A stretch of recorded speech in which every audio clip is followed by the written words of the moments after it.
கிச்சனில் சிம்பிளாக ஒரு லஞ்ச் பண்ண போகிறோம். வெஜ் பிரியாணி தான் நம்ம பண்ண போகிறோம். அது வந்து சிம்பிளாக லஞ்ச் மட்டும் இல்லை, ஸ்கூலுக்கு பசங்களுக்கு டிஃபன் பாக்ஸுக்கு கொடுத்து விடுறதுக்கு ரொம்ப ஈஸியாக இருக்கும்.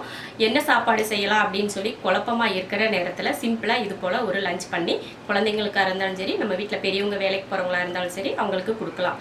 அந்த மாதிரி ஒரு வெஜ் பிரியாணி இப்போ எப்படி பண்ணலாம் அப்படின்றத பார்க்கலாம். வெஜ் பிரியாணி பண்ணுறதுக்கு குக்கர் வச்சு எண்ணெய் ஊற்றிக்கலாம். எண்ணெய் காஞ்சிடுச்சு. அதில் 3 ஏலக்காய், 3 கிராம்பு, 1 அன்னாச்சி பூ, பட்டை 3 அதை சேர்த்துடலாம். ஒரு பிரிஞ்சலை பொரிஞ்சதும் 2 பெரிய வெங்காயம் நீல வாக்கில் கட் பண்ணி வச்சுருக்கேன், அதை சேர்த்துடலாம்.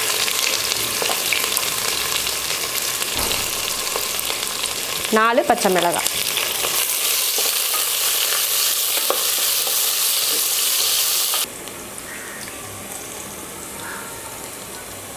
வெங்காயம் வதங்கிருச்சு. இதில் தக்காளி சேர்த்துடலாம். 3 தக்காளி சேர்த்துக்கிறேன்.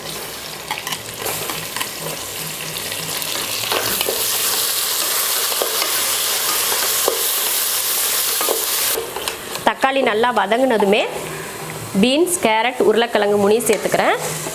நம்ம காய் எந்த அளவுக்கு தேவையோ அந்த அளவுக்கு சேர்த்துக்கலாம். உங்களுக்கு காய் வந்து இதை விட கம்மியாக சேர்க்கணும் அப்படின்னாலும் சேர்த்துக்கலாம். அது கூட பச்சை பட்டாணி இதில் 1 கிண்ணம் அளவுக்கு சேர்த்துக்கிறேன். அப்புறம் சோயா ஒரு 4-5, இதில் பெருசாக இருக்கிறதுனால ஒரு 5-6 சேர்த்துக்கிறேன். சின்னதாக இருந்தால் 1 கிண்ணத்தில் சேர்த்துக்கலாம்.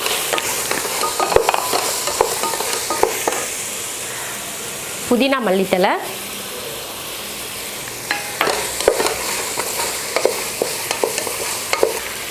இந்த ஸ்பூனில் 1/2 ஸ்பூன் கரம் மசாலா தூள்,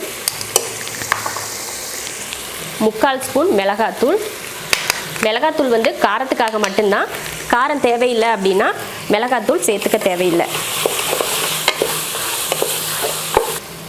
இஞ்சி பூண்டு பேஸ்ட் எடுத்து 2 ஸ்பூன் இஞ்சி பூண்டு பேஸ்ட்டு சேர்த்துருக்கேன்.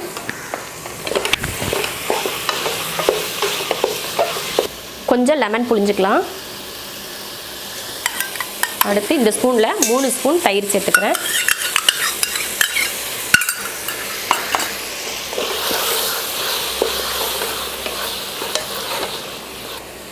உப்பு தேவையான அளவுக்கு.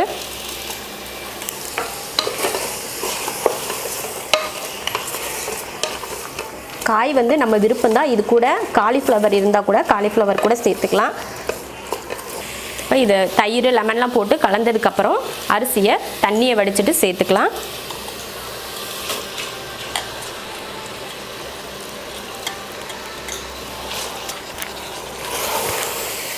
அரிசியவும் அந்த மசால் கூடயே சேர்த்து கலந்து விட்டுட்டு அதுக்கப்புறமா தான் தண்ணி சேர்க்கணும். அரிசியெல்லாம் போட்டு நல்லா கலந்து விட்டாச்சு. இப்போ வந்து தண்ணி சேர்த்துக்கலாம். இந்த படியில் 1.5 படி அரிசி போட்டேன். பிரியாணி அரிசிலாம் இல்லை, நார்மலாக நம்ம வீட்டில் சாப்பாடு செய்கிற அரிசி தான் போட்டேன். அதனால கரெக்டான அளவு தான் தண்ணி சேர்க்கணும். பிரியாணி அரிசினா மட்டும்தான் தண்ணி அளவு கம்மி பண்ணணும். அதனால நான் சாப்பாட்டு அரிசி அப்படிங்கிறதுனால கரெக்டான அளவு தண்ணி சேர்த்துக்கிறேன். 1 2 3 1.5க்கு 3 தண்ணி ஊற்றியிருக்கேன். முன்னாடியே கொஞ்சம் உப்பு போட்டிருந்தோம், உப்பு பத்தலை. அதுக்கு இப்போ கொஞ்சம் உப்பு சேர்த்துக்கலாம்.